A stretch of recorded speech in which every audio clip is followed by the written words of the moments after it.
Alright, I think OBS is going. We are back on. I actually forgot I said I would, but yeah, I did say earlier today I'd make another video. I forgot. I was gonna go to other stuff, and I thought, no, it's late. It's gonna get later.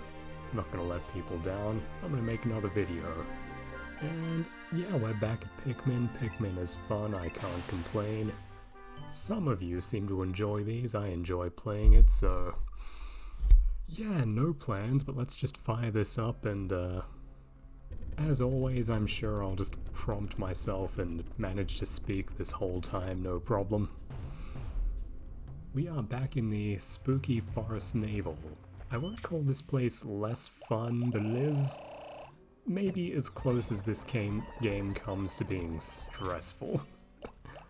You might see as we're going, just this is where the spooky stuff happens. The forest has big monsters, but they're very simple, and a few very basic Pikmin management problems where you just need to get blues to a certain place and whatever. Around here, things are a lot scarier. Oh, apparently I was in the process of getting this back last time. Well, that's fine. I love the way that they, like, go physically pale and shake their heads if they don't get to do a job. It's just cute detail all over. Again, as I was saying, they're just little actors who have some set reaction to everything, like the little dance they do with the bizarre stretching and twisting animation. That's not AI, but it makes them feel more alive than the bloody soldiers in fear screaming, "Flashlight! I'm on a flank!" That's so lame to me. That's so Mexican. It's just, you know, think about effect, not the bloody thing that's ostensibly happening behind the scenes. Okay, the spaceship is very happy with its latest part. Come on, let me play the game again. There we go. I say that, but I never get impatient. This game is very sensible and tasteful with how much stuff it has you, with, like, the way that it flows, its pace and everything. The GameCube was really amazing at being like just a fast machine. Like, they moved off of cartridges, but still just, I don't know, GameCube games, I suppose it's something that Nintendo are very deliberate about trying to do. Oh, this is so cute that they actually crawl up this pole.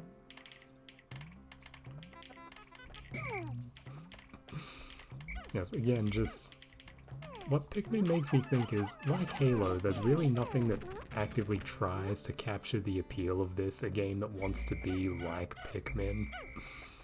Like, this is not an AI game, this is a, like, world full of reactive little virtual actors who do cool stuff. Look at the way they just, like, flop and fall over because they dropped off a ledge with the thing they were carrying. Oh, this game is just endlessly amusing to me. And that's the automatic gear. I find this game's sense of humor quite funny. Pikmin 2 has a lot more writing, but the same tone comes along in this first one, where there's just this kind of, like, silly kind of Terry Gilliam logic to the society Olimar comes from, his way of life.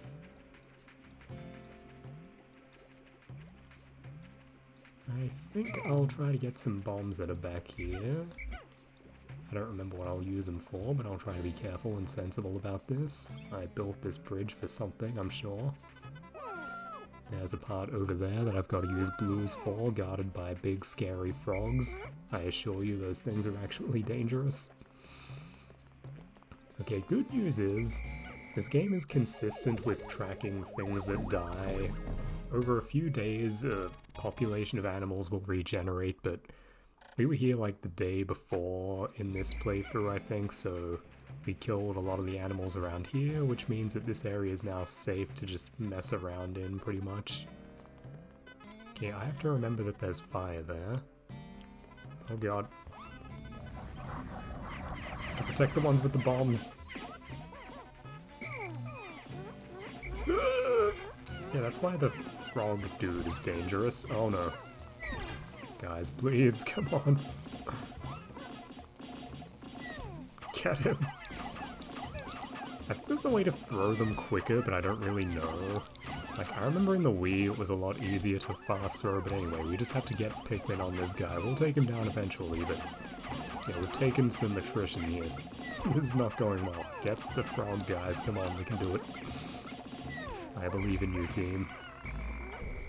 Okay, and the little, like, roach guys killed several more of us while we were dealing with all that chaos. It's a genuinely fun emergent scenario in this game. If you metagame, you'll just, like, never lose Pikmin, which is boring, but I find that when I just play this game casually, fun, chaotic stuff happens. I actually lose a lot of Pikmin, and it's just very entertaining the way things play out. I don't remember why, but I feel like I'm meant to break this down, so I'll use them and they can keep the roach things away. Wait, no, I meant to break that one down there. There might be more bombs around somewhere, I don't know, but...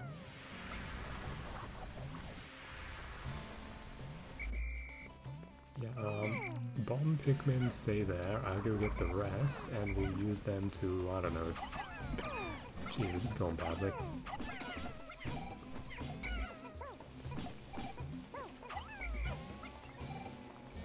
Don't eat the bomb ones. Come on, team. Let's all just go back and get more Pikmin. This is getting a bit out of hand, but I'm having a very fun time. Yeah, I don't need to talk about anything in particular, it's just... again, this just brings to mind the thought of... this is a really fun kind of experience I still go back to, because... it's something I ask about many kinds of game. Where is the game that basically does this, but better?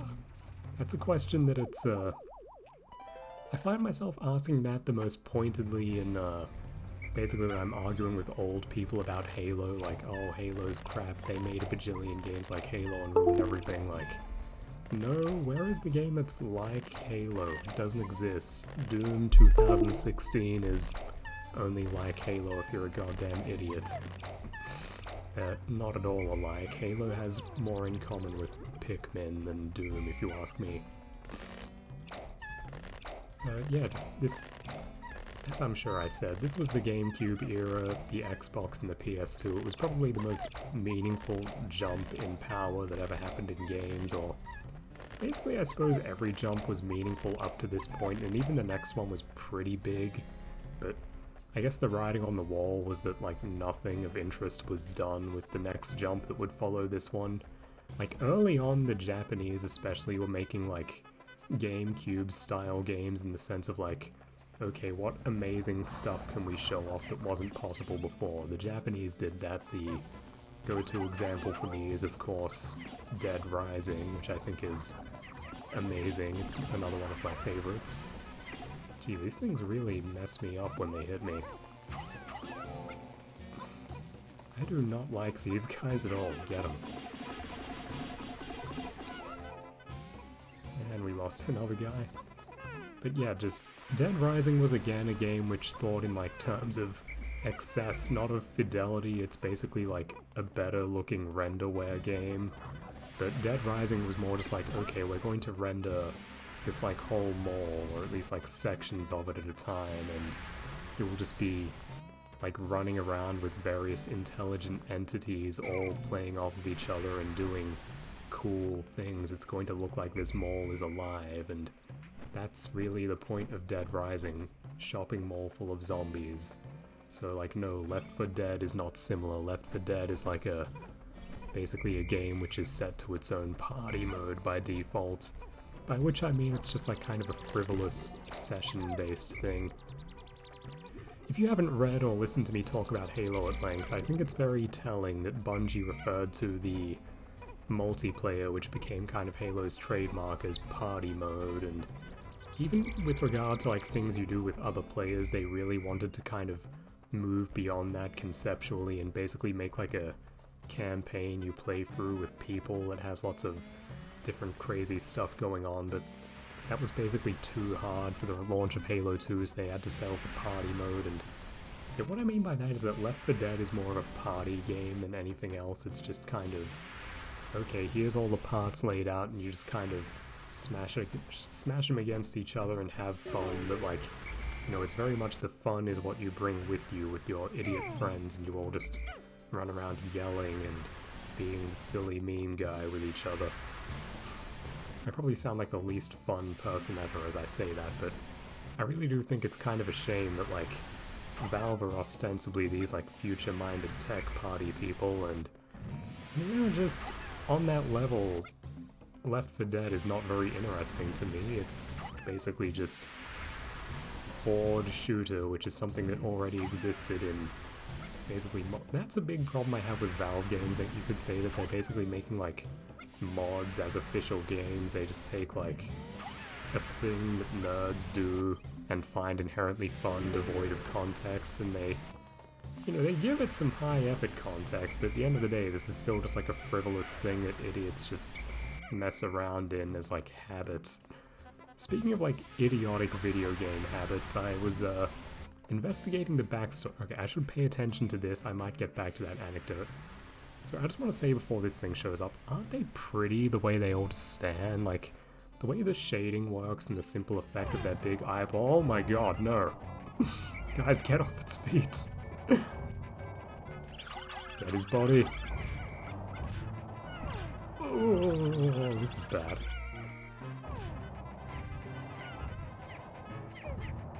Get him!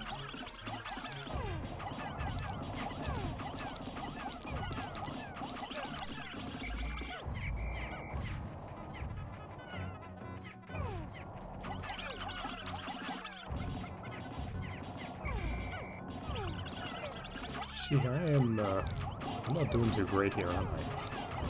That's why I can't be talking about anecdotes about how people think about games right now. I've got to think if I want to beat this without losing all 100 and having to go back to get more. We can afford to do that. We have 467 of these guys banked, but gee, just look at that chaotic scene. All three colors just sprawled around, being thrown by the sheer goddamn power of this thing. Oh boy. Okay, there's a blue. You get that one. Blue, you get that one. Come on, guys, get the things. You're blue. Don't get the red one. Fuck it, everyone just grab everything. We gotta get out of here. Oh wait, there's fire jets over there. They might kill some more Pikmin. I'd better pay attention to. Yep. See, he doesn't die. It's rather funny. He catches fire and then runs around screaming. Then he dies if I'm not quick enough saving him. Move, you idiots. How many did we just lose? See, I can catch him if I'm quick. Oh no, that's a disaster. Get it off. Move it, you idiots. Oh no, this is just embarrassing. Go, go, go, go, go. It's okay, we have enough. Just accept the losses, Anthony. It's not going to get better. See, this is having fun with basically virtual actors. Where is a game that lets me do this? When I put it that way, it's almost like The Sims and RimWorld feel relevant, but the thing is that they aren't really acting if you're basically God and you see their inner lives and stuff. It's more this, like, natural kind of Breath of the Wild, like, they're treated like actual natural entities. All of their reactions are emergent. They don't have, like, complex things under the hood, which in practice do very little. Yeah, that's why I hate, like, Crusader Kings and stuff, and to a lesser extent also The Sims isn't that interesting to me. RimWorld. These games have to wear their systems openly and, like, shove them in your face, like, ooh, look, your guy got the mean trait. Because otherwise, actually looking at this thing just as is, like the actual game you get playing out in front of you, is just fundamentally not very interesting. Like, what does The Sims look like? Like, what does RimWorld look like in action? It's a bunch of, like, it's just like a lame RTS game about these little ugly square people on a 2D plane who shuffle around, basically gathering stuff and occasionally fighting badly like Age of Empires villages. It's just not really fun. Like, all of the conceptually interesting stuff is either in numbers or basically in your head. Like, you'll get an event text saying like, oh, this guy hates this person, and then they fight, but, you know, in practice, you're not, like, watching anything interesting happen like these guys when they dance or fall or get knocked out. It's Do you get that difference between like a kind of natural reactiveness in game in a virtual actor and basically like a game just having to tell you things because it can't represent them naturally? Of course, this is all simulated, nothing is actually real, but the game doesn't really have to, like... How do I put this exactly? How do I put what those other games I don't like are doing? I don't want to say it, like, fakes things, but it basically has to, like, pull the virtual dungeon master thing, whatever, like one of those dumb tabletop games. Yep, this is really why I hate those, or I'm just not interested in them, and what I see as the fundamental difference between them and this is that we can actually have a natural reaction. Like, yeah, you can get infinite depth of reactions out of, Dungeons and Dragons, which is infinitely exciting to ICCOM. We finally overcome the limitations of the computer, but yeah, it's all just stated. Like, yeah, we can create some table of infinite complexity which will model any potential interaction of two things, or of course, if we just want potential for interactivity and that's infinitely interesting to us, just go outside and look at a real animal. It has many more potential reactions to things that can happen to it than a Pikmin, but basically the art of Pikmin compared to those other games is that it's an artisan, natural environment where, you know, it's not an imitation of nature. The goal of a work like Pikmin or even Breath of the Wild is not to model the world in its entirety and eventually just reproduce it, which I say, as I've probably said several times, I believe is the logic of ICCOM as a critic taken to its logical conclusion, that you will just create reality again so that you have the ultimate arena for, you know, will to power, all that stupid shit. I don't like Pikmin because I think its reactivity creates like a more challenging game. I like Pikmin because it's just this like crazy little stage on which really interesting things can happen, and again, the lack of abstraction means there's just this immediacy of things happening. It's... Okay, let me try to refine this down to something you can actually understand and repeat a coherent thought. Yes, Pikmin is more fun to me as a video game than something like RimWorld because all the reactions are on the ground, immediate, happening, and I don't necessarily think that just adding more potential for things to naturally react is inherently interesting.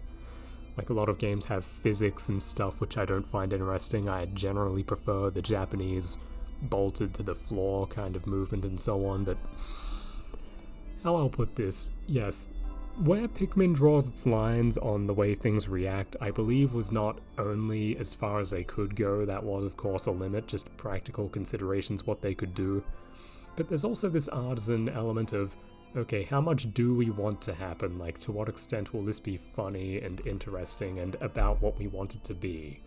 It's a natural world only up to a certain point, and again, as I'm sure I've put it, I believe that the trend in Western game design is to grow like cancer and just bloat out as big as possible until you go bust. There's no more you can add, it's too complex, or you're out of money and you gotta release.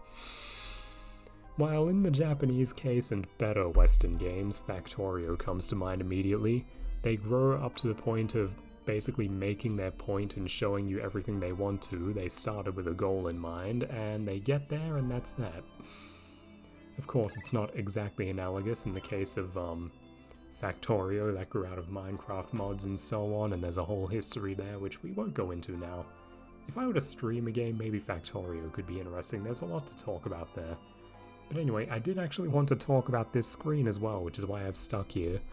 I love these little lines where you can see that on the whole the yellows lost out, the blues, we lost a lot of them unfortunately. Then we got a lot more, then we lost them again and they came out about where they were. And the reds, we lost a few, gained more, lost a bunch, and then they came out about the same. Just, you can track the day, you can see where the frog and the bugs killed a bunch, you can see where we brought all the bodies back, and then you can see where we died a bunch fighting the spider. So we grew 70, lost 95, on the whole we're slightly behind, but still looking pretty good, more than 100 of each. 660 grown, 199 lost. Gee, I lost a lot today, that is very funny. Yeah, as I said, I thought this might be a chore when I started, but now I'm having a fun time, and since I'm in the zone and feeling pretty good, why don't we try one more day? It wants me to go to the spring, but we'll save that for next episode maybe. But yeah, we'll do one more day here. I think 2 days is a pretty good way to break this up, and yeah, I can beat the game in, not like insane, like there are people who can beat the game in like 9 days or whatever I'm on now. I can't do that, but I can still beat it pretty quickly, and why I bring up days is that actually I might even skip a few later on just to show you. The game's biome actually becomes more complex over time, and it's kind of like a scaling up thing if you're taking longer so the game doesn't become insanely easy or boring.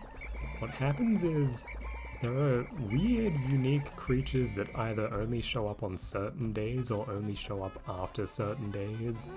And yeah, you can find a lot of weird and different stuff in this game if you take longer or are messing around. And of course, when the game wasn't as well known and it was this weird thing people didn't have their heads around, more people would have taken longer. I don't think these things were meant to be obscure, but in practice today, for someone like me, they kind of are. Like a lot of things I just don't see because I tend to beat the game too quickly. Come on, guys. They get really enthusiastic about doing that. Now, I grabbed 70, but there are 82 out because, yeah, this is another one of like Pikmin's weird behaviors. If a lot of Pikmin die in one spot, they actually drop seeds so you can come back and get Pikmin the next day.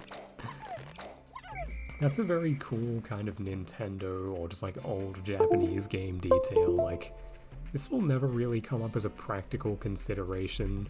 Like, if you're plotting out a playthrough of the game, you will never like take into account like, oh, Pikmin died, so now there'll be more, and there are never really enough to make a meaningful difference in how you... Yes, there's too many of us now. Uh-oh. Okay, he got a few of us, but it's alright. We'll do that again to this one, just swarm him with numbers. But yeah, it's never going to be a gameplay thing that Pikmin drop as seeds. It's down there purely as like a, oh, this is a cool thing we can do thing, so they did it. Again, it's just that idea of like, the game is built expressively, and I find that a lot of fun. We're going to need a few to grab this other stuff. No need to rush it, so we'll grab the bodies.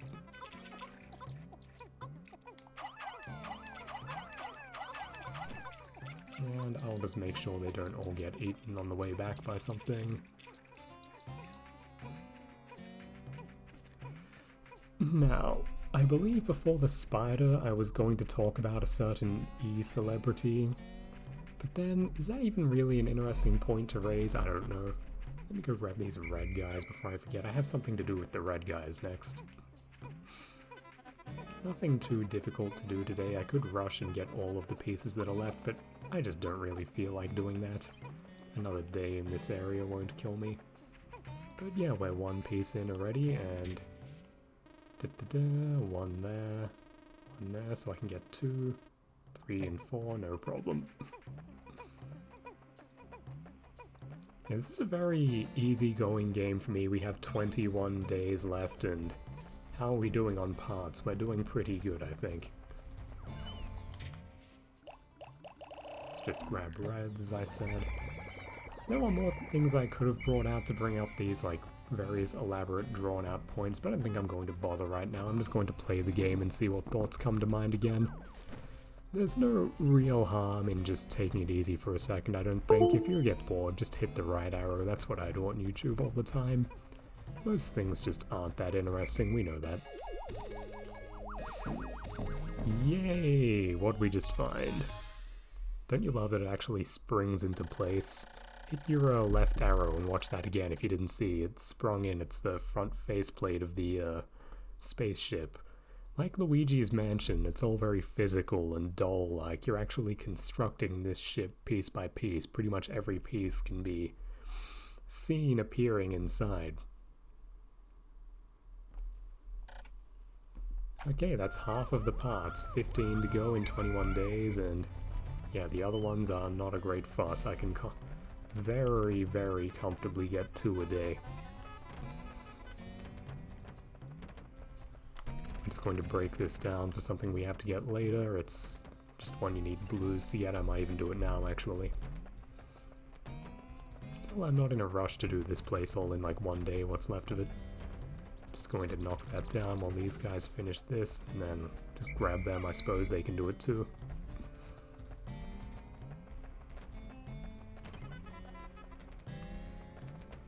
Yeah, I think it was kind of sold, or the idea was that you would multitask in Pikmin, and you kind of can. Like, you can leave a bunch of them at a wall to kind of just work at that in the background while you take Pikmin elsewhere.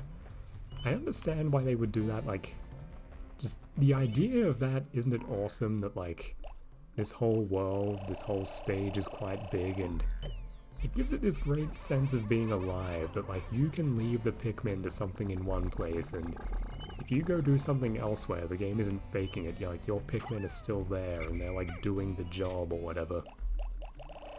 Again, where is the game now that does that? Where is a game that is so, like, alive with that kind of detail? There's just autonomous pieces doing their own thing in every other direction.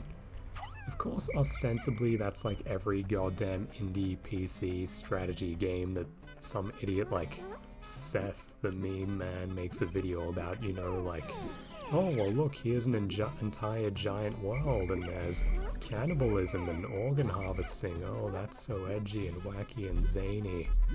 Damn, I'm gonna go put this game in my Duolicious profile. It's so goddamn alt and weird. Anyway, where was I going beyond just hating people that, yes, there's nothing fundamentally interesting to me about those because, again, like, nothing really reacts naturally or interestingly in front of me in any way. It's all just numbers on charts, and what's actually going on those charts and so on is just boring as hell to me as well. Look at that, there were more Pikmin left here because so many died. And there's even more in there, I might grab them on the way back. I'm just trying to grab... Okay, time to fight this boss then. Get him!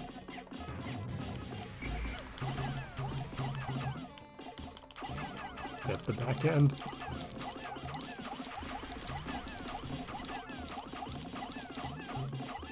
Oh gee, that was anticlimactic. Oh, there he goes, he does show us. This guy's thing, he's a kind of weird poison boss. He turns your Pikmin purple, which makes them fight you and each other, but... yeah, we really beat the hell out of this guy, so it doesn't matter.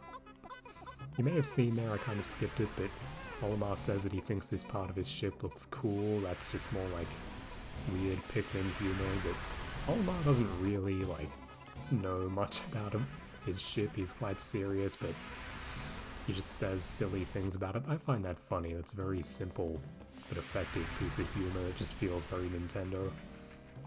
And they really turn that up in the sequel. There's just loads of funny, absurd commentary on everything in the game, and there's a little, like, growing encyclopedia of basically everything you find in the game, monsters and Pikmin and all kinds of stuff, and there are multiple characters weighing in on everything that's going on, and it's just absolutely brilliant. I generally love that kind of thing in games, the ability to appreciate them as parts and objects. I've talked about this.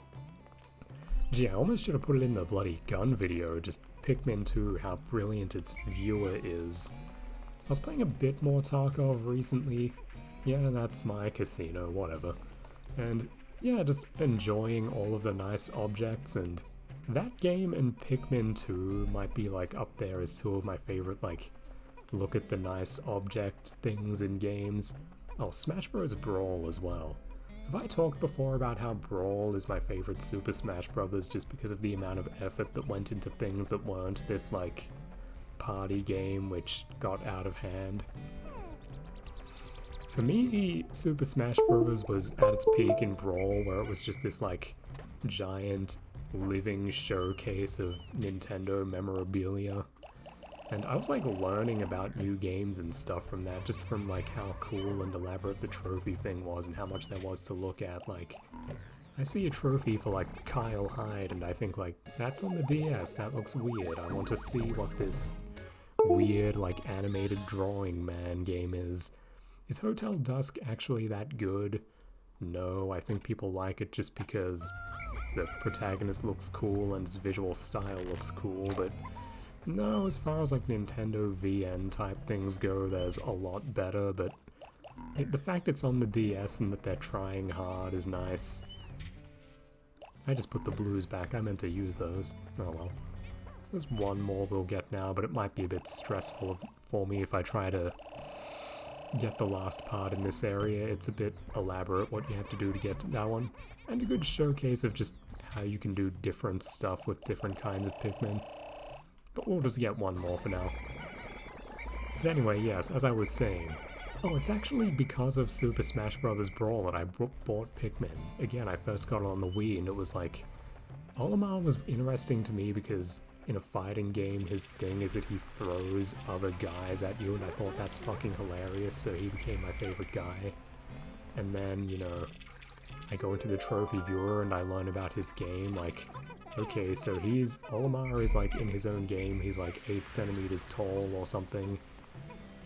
Like probably even less than that, like 2 or 5, and he has these guys who are also tiny, and he fights the giant, like, 2-legged frog dog things. Like, I was just reading all of that and getting more and more fascinated with this bizarre game, and I just thought it was like the best sounding thing ever. And I just have a lot of fond memories of playing Brawl, and just, yeah, to me that was a game about collecting, not really getting good at this weird fighting game for strange, eccentric people who won't just play a real fighting game. Oh, I left a blue one down there. We're almost done with this rather laid-back day, and I don't want to leave a Pikmin behind like that. Hey, have I left any behind on this playthrough? It's very funny what happens if you do, how they just... You get that scene at the end of the local monsters showing up and your things taking off, and if you left Pikmin behind, you'll actually see them like running, trying to get in at the last moment and not making it. It's very cruel and very funny, and again, just more of that like natural, reactive actor humor.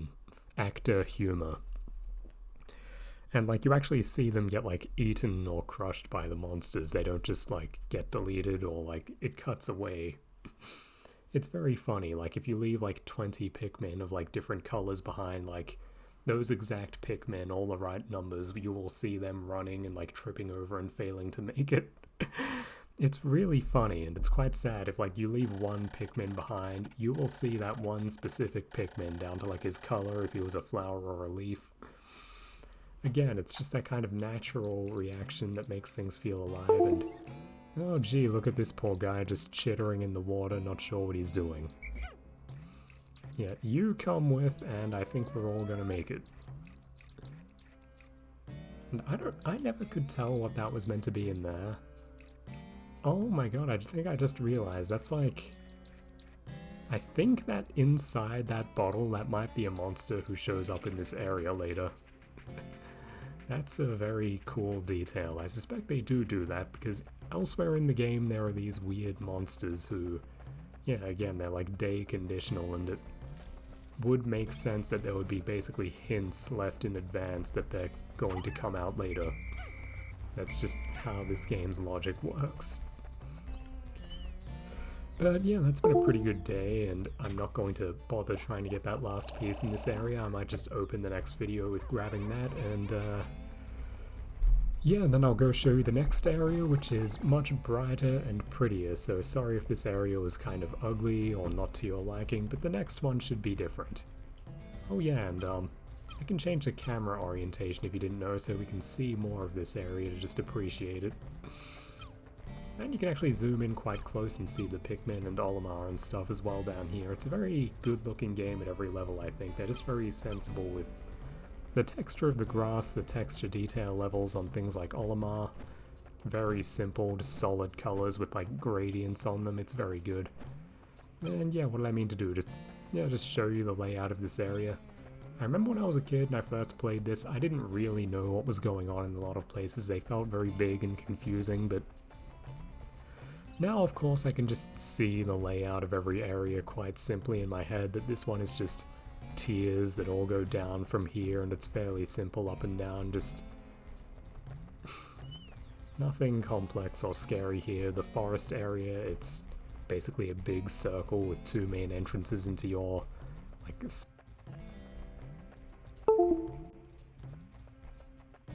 and the next area, the spring, might be the most complicated.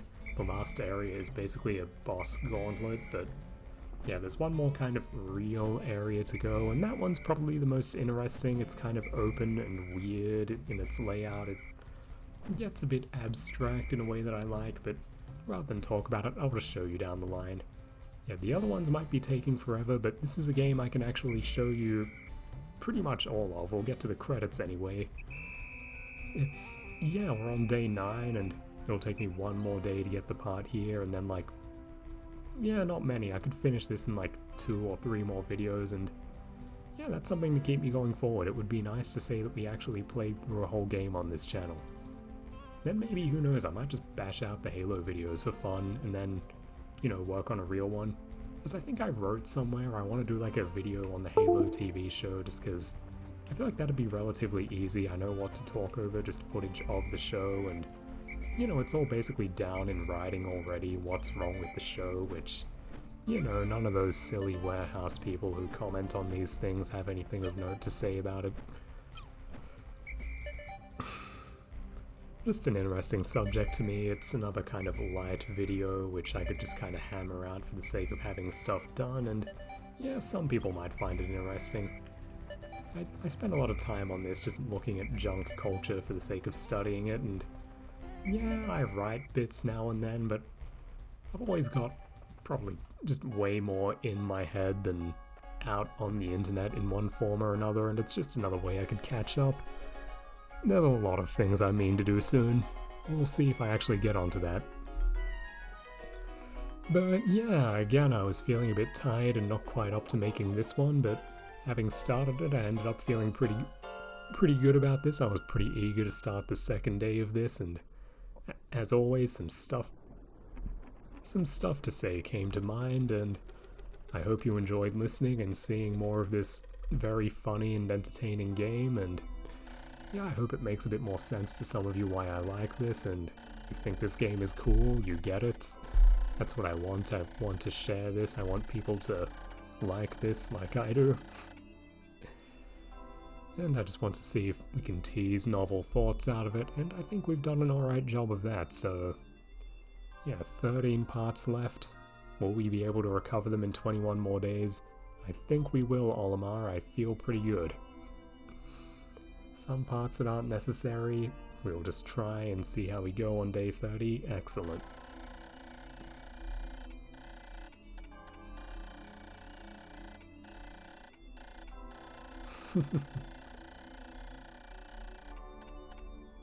Yes, I don't mind the writing with this game. I do read it, and it maybe feels a bit just kind of airy, whatever. It's just kind of there to fill space in this one, and maybe it is, but I don't know if I've written about this. I feel like I probably have, but not anywhere permanent. Or, you know, it might be in like 4chan archives, but whatever. Permanent, you know. Yeah, I think Pikmin 2 kind of takes everything that's set up in this game and runs with it in a very funny way, and Pikmin 2 especially is a very funny game to me, which has a lot of genuine things to say about work and adventure and playing and what we enjoy doing. It's a very nice thing, and I never see it get any credit for that. I'm the only one who seemed to notice.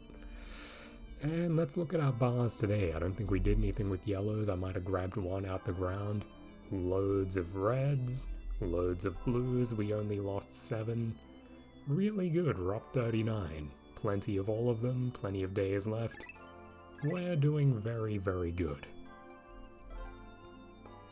And yeah, I suppose I'll call it here. There's our ship. We got 2 parts left there. Wait, 2?